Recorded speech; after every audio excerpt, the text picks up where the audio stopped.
அன்பர்களுக்கு வணக்கம். வேதாத்ரியாவில் உங்களை சந்திப்பதில் பெருமகிழ்ச்சி அடைகிறோம். நீங்களும் உங்கள் அன்பு குடும்பமும் வாழ்க வளமுடன். வேதாத்ரியா சப்ஸ்கிரைப் செய்து வழங்கும் வேதாத்ரிய உண்மை தத்துவங்களையும் வேதாத்ரிய சிந்தனை கருத்துக்களையும் அறிந்து கொள்ளுங்கள். உங்கள் யோக பயணத்தில் உன்னத நிலையை பெறுங்கள். மெய்ப்பொருள் உண்மை ரகசியங்களை அறிந்து உணர்ந்து உங்கள் வாழ்வை வளமாக்கிக் கொள்ளுங்கள். நன்றி. வாழ்க வளமுடன். அன்பர்களே, இனி இன்றைய சிந்தனை கருத்தை நம் வேதாத்ரியாவில் காணலாம். வணக்கம் அன்பர்களே. வாதம், பித்தம், கபம் என்ற மூன்றில் வேதாத்திரிய எளிமுறையுடைய பேச்சு எதை மையம் கொண்டு இயங்குகிறது என்று பார்க்கலாமா? இந்த உலகில் வாழும் நமக்கு இந்த உடல் மிக முக்கியமான ஒரு கருவி, நம்முடைய வீடு என்று கூட சொல்லலாம்.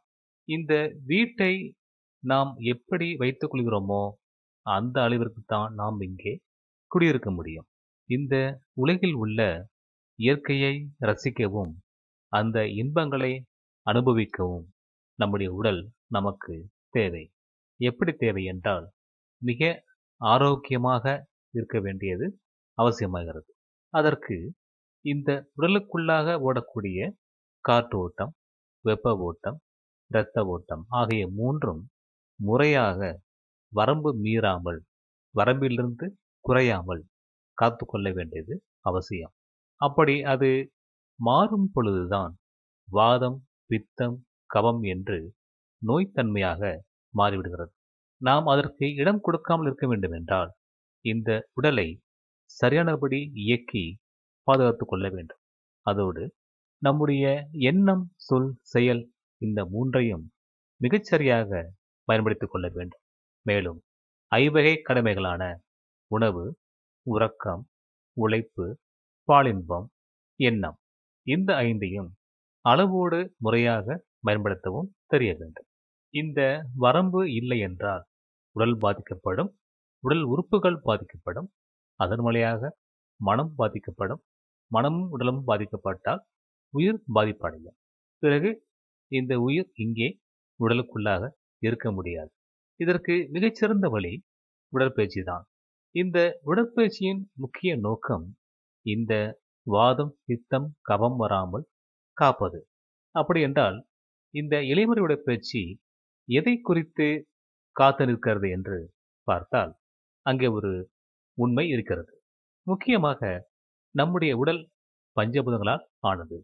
மண் என்ற உடல், அதற்குள்ளாக பரவி நிறைந்து இருக்கக்கூடிய விண் என்ற ஆகாசம், இந்த இரண்டுக்கும் இடையிலே ஓடக்கூடிய மூன்று பஞ்சபூதங்கள் காற்று, வெப்பம், நீர். அதை எப்படி சொல்கிறோம் என்றால் காற்றோட்டம், வெப்ப ஓட்டம், இரத்த ஓட்டம் என்று சொல்லுகிறோம். இந்த ஓட்டங்களை சரியாக வைத்துக்கொள்ள உடற்பயிற்சி அவசியமாகிறது என்று பார்த்தோம். அப்படி பார்க்கும் பொழுது இந்த உடலுக்குள்ளாக அந்த தன்மைகள் மாறாமல் இருக்கும் பொழுது இது காற்று ஓட்டம், வெப்ப ஓட்டம், இரத்த ஓட்டம். அதுவே முறை மாறும் பொழுது வாதம், பித்தம், கபம் என்று மாறிவிடுகிறது. இந்த மூன்றும் ஒன்றோடு ஒன்று தொடர்புடையது. வாதம் இல்லாமல் பித்தம் இல்லை, பித்தம் இல்லாமல் கபம் இல்லை, கபம் இல்லாமல் வாதமும் இல்லை. இப்படி மூன்றும் ஒன்றோடு ஒன்று தொடர்புடையது. இதில் முக்கியமாக இந்த உலகில் வாழும் வரை நமக்கு மிக மிக முக்கியமானது இந்த உடலின் வெப்பநிலை 98.6 ஃபாரன்ஹீட் என்ற ஒரு அளவு முறையில் உடல் வெப்பம் எப்போதும் சரியாக இருக்க வேண்டும். இந்த வெப்பம் மாறுபட்டால், அதாவது அதிகமானால் காய்ச்சல் வரும், குறைந்து போனால் குளிர்ஜுரம் வரும். இந்த உடல் வெப்பம் நாம் வாழுகின்ற இந்த மண்ணை பொறுத்தவரை தான் அமைகிறது. ஒவ்வொரு ஊர், ஒரு நாடு என்ற அமைப்பில் பார்த்தால் ஒவ்வொன்றும் ஒவ்வொரு விதமாக இருக்கும். காரணம், இந்த சூரிய ஒளி கிடைக்கக்கூடிய அந்த வெப்பத்தை கொண்டுதான் நாம் உடலை வைத்துக் கொள்கிறோம். பொதுவாக தமிழ்நாட்டில் அதிக குளிரும் இல்லாத, அதிக வெப்பமும் இல்லாத ஒரு நிலைப்பாடை இங்கே காண முடியும். இதற்கு காரணம், பூமி ரேகை என்று சொல்லக்கூடிய இடத்திலிருந்து ஒரு குறிப்பிட்ட சரியான அளவில் இருக்கிறது. மேலும் இந்த பூமியானது மையமாக சுட்டவில்லை, ஒரு பக்கமாக சாய்ந்துதான் சுட்டுகிறது. இந்த சாய்வு நிலை சூரியன் ஒளியை பகுதி பகுதியாக வாங்கிக் கொள்கிறது. சரிசமமாக பூமிக்கு மேலேயும் கீழேயும் வாங்காமல் ஒரு பக்கம் அதிகமாகவும் ஒரு பக்கம் குறைவாகவும் பெற்றுக்கொள்ளும். அதுபோல ஒரு பக்கம் குறைந்த பக்கம் அதிகமாகவும் அதிகமான பக்கம் குறைந்தும் காணப்படும். இந்த வித்தியாசத்தின் வழியாகத்தான் இந்த உலகில் பருவ காலங்கள் ஏற்படுகின்றன. இதை நாம் பள்ளி காலங்களிலேயே படித்திருப்போம். அந்த உண்மை இன்னும் நாம் இங்கே தெளிவாக தெரிந்து கொள்ளலாம். இப்படி இந்த மாற்றத்தின் வழியாக ஒவ்வொரு நாட்டு மக்களுக்கும் ஒவ்வொரு வகையான உடல் வெப்பநிலை கண்டிப்பாக இருக்கும்.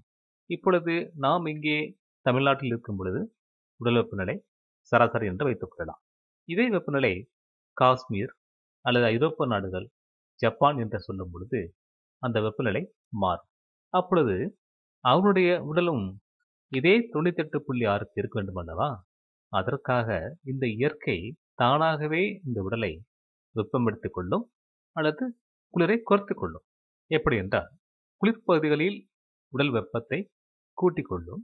பாலைவன பகுதி வெப்ப நாடுகள் என்று பார்க்கும் பொழுது வெப்பத்தை வெளியேற்றும், வேர்வையாக வெளியேற்றும். இது இயல்பாக நடக்கக்கூடிய ஒரு விஷயம்.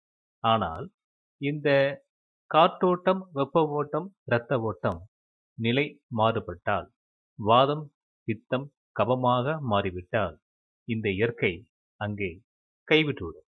உடல் மாற்றத்தை அது சரி செய்ய முடியாமல் திணறும். அப்போதுதான் அங்கே ஒரு நோய் நமக்கு உருவாகிறது. இந்த இடத்தில்தான் உடற்பயிற்சி தேவைப்படுகிறது. பொதுவாக மேலை நாடுகளில், அதாவது குளிர் மிக நிறைந்த நாடுகளில் உடற்பயிற்சியை வார்ம் அப் என்று சொல்வார்கள். வெப்பத்தை பெருக்கிக் கொள்ளுதல் என்று சொல்வார்கள். அந்த பயிற்சிகள் எல்லாமே உடலை அதிகமாக அசைத்து வெப்பத்தை ஏற்படுத்தி வியர்வையை வெளியே தள்ளுவதாக அமைந்திருக்கும். அதனால் அந்த பயிற்சிகள் கடுமையாகவும் இருக்கும். ஆனால் நம் நாட்டில் இந்த பயிற்சிகள் மிக எளிமையாக இருக்கும். ஏனென்றால் நமக்கு இங்கே அடிக்கின்ற வெயிலில் சாதாரணமாகவே வேர்க்கும். அப்படி இருக்கும் பொழுது நாம் இந்த உடலை வருத்தி செய்ய வேண்டிய அவசியமும் இங்கே இல்லை. ஒருவேளை அப்படி நாம் அந்த பயிற்சிகளை செய்தால், உடல் அதிகமாக வேர்த்தால் நமக்கு சோர்வு உடனே வந்துவிடும். இதன் காரணமாகத்தான் ஒரு உடற்பயிற்சியை நீங்கள் செய்வதாக இருந்தால் அந்த பயிற்சி உங்களுக்கு பொருந்துகிறதா என்று கவனிக்க வேண்டும். அதனால்தான் மேற்கத்திய நாடுகளின் உடற்பயிற்சிகளை நாம் இங்கே நேரடியாக செய்யக்கூடாது. ஆனால் இங்கே ஜிம் என்று சொல்லக்கூடிய ஒரு வகையில் இந்த உடலை பாடாய் படுத்தி உடலை வேர்த்து கொட்ட வைத்து அவதிப்படுகிறார்கள். இது ஒரு வகையில் அதை திருத்தம் கொள்ள வேண்டும். என்னவென்றால், அவரவர் உடலுக்கு எந்த அளவிற்கு இந்த பயிற்சி தர வேண்டும், உடல் வெப்பத்தை குறைத்து கொள்ளாமல் எப்படி இந்த உடலை காத்து கொண்டு பயிற்சியை செய்ய வேண்டும் என்று ஒரு ஆராய்ச்சியை அங்கே செய்து கொண்டு பிறகு தொடரலாம். ஆனால் இந்த இலைமுறை உடற்பயிற்சி எந்த வகையிலும் நமக்கு ஒரு வேர்வையை தராது, ஒரு சோர்வை தராது. மாறாக உற்சாகத்தை கொடுக்கும். மேலும் இந்த இலைமுறை உடற்பயிற்சியை 14 வயது முதல் எல்லோரும் செய்ய முடியும்.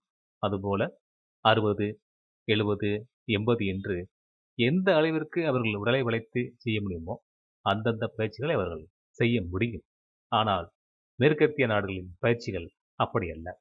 வேதாத்ரி மகர்ஷி அவர்கள் இந்த உண்மையெல்லாம் அறிந்த பிறகுதான் உலகில் உள்ள எல்லா பயிற்சிகளையும் ஒன்றிணைத்து அதை நம் நாட்டிற்கேற்றபடி மாற்றி அமைத்துத்தான் இந்த எளிமுறை உடற்பயிற்சியில் தொகுத்து மொத்த பயிற்சியாக நமக்கு தந்திருக்கிறார்.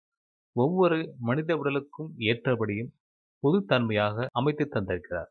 அதனால் எல்லோருமே செய்யக்கூடிய ஒரு பயிற்சியாக இந்த எளிமுறை உடற்பயிற்சி இருக்கிறது. மேலும் எளிமுறை உடற்பயிற்சி மற்ற எந்த பயிற்சிகளையும் போல வெப்பத்தை மட்டுமே கூட்டுவதில்லை, காற்றை மட்டுமே கூட்டுவதில்லை, நீரை மட்டுமே கூட்டுவதில்லை. இந்த மூன்றையுமே அது ஒழுங்குபடுத்துகிறது. அதனால் எந்த நாட்டில் யார் இருந்தாலும் கூட இந்த எளிமுறை உடற்பயிற்சியை செய்து அவர்களுக்கான பலனை பெற்றுக்கொள்ளலாம். மேலும் மகர்ஷி அவர்கள் சொல்லும் பொழுது இந்த காற்றோட்டம், வெப்ப ஓட்டம், இரத்த ஓட்டம் இந்த மூன்றையுமே ஒழுங்குபடுத்திக் கொள்வதுதான் மிகச்சரியான முறை என்று சொல்லுகிறார். சிறப்பாக காற்றோட்டத்தை சரி செய்து கொண்டாலே மற்ற இரண்டும் ஓரளவு கட்டுக்கு வந்துவிடும் என்று சொல்லுவார். அப்படி இந்த எளிமுறை உடற்பயிற்சி செய்யும் பொழுது முதலில் காற்றோட்டத்தை அது சரி செய்கிறது. பிறகு வெப்ப ஓட்டத்தை சரி செய்கிறது. அதனோடு கூட இரத்த ஓட்டத்தையும் சரி செய்கிறது. இப்படி மூன்றும் ஒன்றன் ஒன்றாக ஒழுங்குபடுத்திக் கொண்டு வரும் பொழுது நமது உடல் உறுப்புகளும் மேன்மை பெறுகின்றன. சக்தி ஓட்டத்தை பெறுகின்றன. ஒவ்வொரு நாளும் அதை பயன்படுத்தும் பொழுது சலிப்பில்லா ஆனந்தமும் நமக்கு கிடைக்கிறது. மிகச்சரியான சிர்கேடியன் கிளாக் என்று சொல்லக்கூடிய இயற்கையின் ஒழுங்கமைப்பு கடிகாரத்திற்கு ஏற்றபடி நம்முடைய உடல் இயங்க துவங்குகிறது. அப்படி செய்யும் பொழுது மனமும் அதனோடு ஒன்றிணைந்து உயிரும் அதனோடு ஒன்றிணைந்து வளம் பெறுகின்றன. அந்த வளத்தின் அடிப்படையில் நாம் இந்த யோகத்தில் தடையில்லாமல் பயணிக்க ஒரு வழி பிறக்கிறது. நல்ல நண்பர்களே, நாம் மீண்டும் அடுத்த ஒரு பதிவிலே சந்திப்போம். நன்றி. வாழ்க வையகம், வாழ்க வையகம், வாழ்க வளமுடன். வணக்கம் அன்பர்களே, வாழ்க வையகம், வாழ்க வளமுடன். வேதாத்திரிய சேனலோடு இணைந்து கொள்ளுங்கள். உங்கள் உடல் நலம், மனவளம், உயிர் வளம் பெருக்கிக் கொள்ளுங்கள். உங்கள் வாழ்க்கையையும் பொருளாதாரத்தையும் உயர்த்திக் கொள்வதற்கான வழிகள் இங்கே சொல்லப்படுகின்றன. இன்றே சப்ஸ்கிரைப் செய்து கொள்ளுங்கள். வாழ்க வளமுடன்.